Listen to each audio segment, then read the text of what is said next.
Yung tandaan nyo, ang baril ay mabuting alipin. Masamang Panginoon. Ang ibig kong sabihin, kapag ang baril ay ginamit sa kabutihan, mabuti yan. Pero kung magpapadala kayo sa kapangyarihan ng baril, masama yan. Naintindihan niyo ako? So, review natin TAC Ultra from Armscore. Yan. Proudly Philippine made, mga kapatid, no? So, napakaganda, no? Napakagandang baril, no? So, Marco? Yes, sir.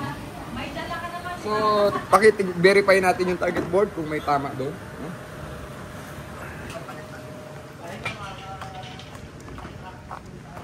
Sir, meron. Kailangan na ano? Sir, kailangan po ng tape. Hawak ko lang tape. So, ayan, target board clear, no? Checkin natin ito ang TAC Ultra ng Armscore, mga kapatid, no? So, ito yung target board. Lalagyan natin ng takip, no? Di Sir Marco U. Alday.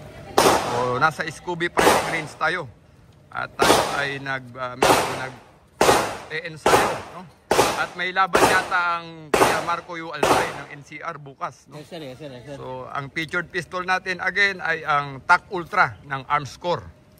So, tinatakpan po niya yung ating target board para siguradong walang tama, no? Oo, siyempre. At meron tayong Walang daya.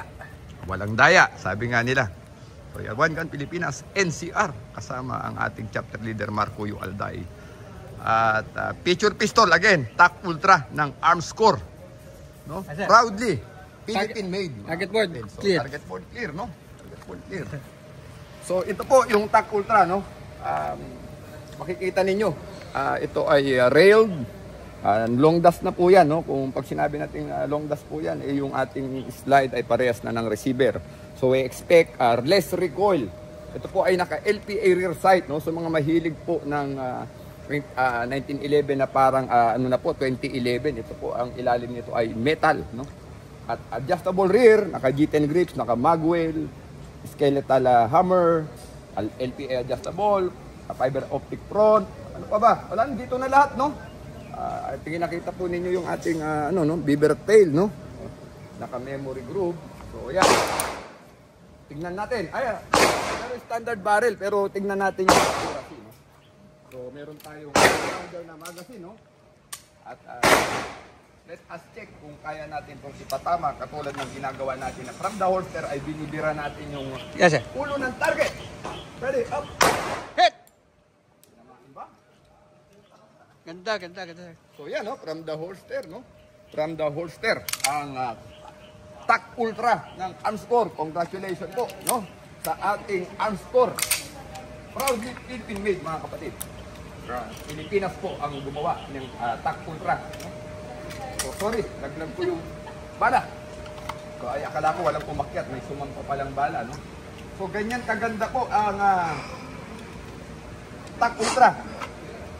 This video is ano po ito? Sponsored video po ito ng Reloaders Gun and Ammo Trading ng Kuya Ronelio Taruk, no? So available po ang TAC Ultra sa Reloaders Gun and Ammo Trading, mga kapatid. So ayan, putok natin ulit kung tatama na. Hit! Ganda. Andun, napunta na talaga ron sa loob ng box, no? Yes, sir. Pumunta na sa loob ng box ang bala. So ayan, TAC Ultra, no? Yung sa mga mahilig sa mga 1911 na railed na mahaba at naka-long dash, ito po yun. Hindi nyo na kailangan po kung may 1911 kayo, palolong dash nyo pa sa gunsmith. Hindi na. Kasi nilagay na yan ni Armscore, mga kapatid. So, wala na kayong gagawin. Siguro ang gagawin na lang ninyo, pagagandahin na lang ninyo yung kulay, no? Kung may gusto kayong kulay na preference, no? Eh, pwede nyo pong ilagay sa baril, no? Pwede nyo gawin doon sa baril, mga kapatid. So, doon pa rin ang bala, no? 1, 2, 3, no? Hindi lumalabas. So, hindi po lumalabas, no? Ganun siya kaganda, mga kapatid. Ganun kagaganda itong TAC Ultra. Alam ko sa Philippine Army yata ito rin yung gamit nila, no, Marco, no? Yes, sir. Sa Philippine Army. Kaya pag mga uniform personnel at military ang binibigyan ng discount ng Armscore yan. Pag yung mga reservist natin, alam ko may discount din sila katulad sa aming uniform personnel. Kaya ayun, may choice po kayong bilhin yan, no? May choice po kayo, no? So ayan, no? So, andun lang, Armscore, no? Maraming salamat po sa Armscore nung nakaraan. pumutok ang mga member ng One Gun Pilipinas, binigyan po ng discount yung aming trae doon, no? Yes, sir. At maraming salamat po. Kaya we support Armscore, no? At napakaganda po ng mga produktong firearm na ginagawa nila ngayon. Kanina, tinesting din namin yung 22 LR ng Armscore. Ang ganda rin po ng patama na isiro namin yung tactical na MiG-22 LR nila. Kaya ayan po. Tuloy-tuloy po yung patama, no? Hindi talaga, nandudoon Wala, ayun na, one hole na, sir. Nandudoon One lang. hole. Nandudoon lang po, no? At napapansin ko, alam yung mga Armscore na 1911, ang smooth po ng trigger, parang MS na, yung tactic, yung NMM ng Kuya Oscar Yes, sir. Reyes, grabe rin. Grabe rin mag-perform yung baril, no? Katulad nitong itong TAC Ultra na ito, makikita po ninyo, pati yung galaw naman ng slide, no? Pakita mo nga ng malapitan to, ipupulot natin, yan. Yes, sir. Tingnan natin yung slide, oh. Tingnan nyo po yung tama, oh. Wala na, nandyan lang lahat. Doon lang po One hole, lahat, one hole, no? sir. So, paano ba ito i-describe? 1, 2, 3, sige po, 3.5 inch difference. Nagdidikit-dikit po yung bala. Sobra, grabe. Grabe ang performance ng baril, no? Layo tayo, Marco. Oh. Yes, sir. So, dito tayo, no? So, nagsasalita pa tayo, pumuputok tayo, nag-i-aim na tayo. Ayun, yan. Point and shoot lang. Ayun na, one hole. One hole.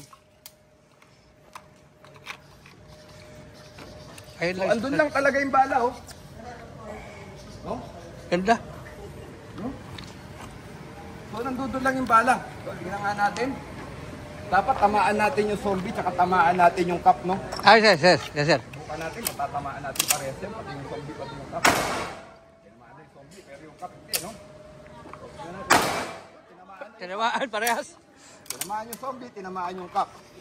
So, TAC Ultra, Armscore, proudly Philippine made. One Gun Pilipinas, support Armscore po. Magandang hapon. To God be all the glory. Mag-ingat po tayo palagi.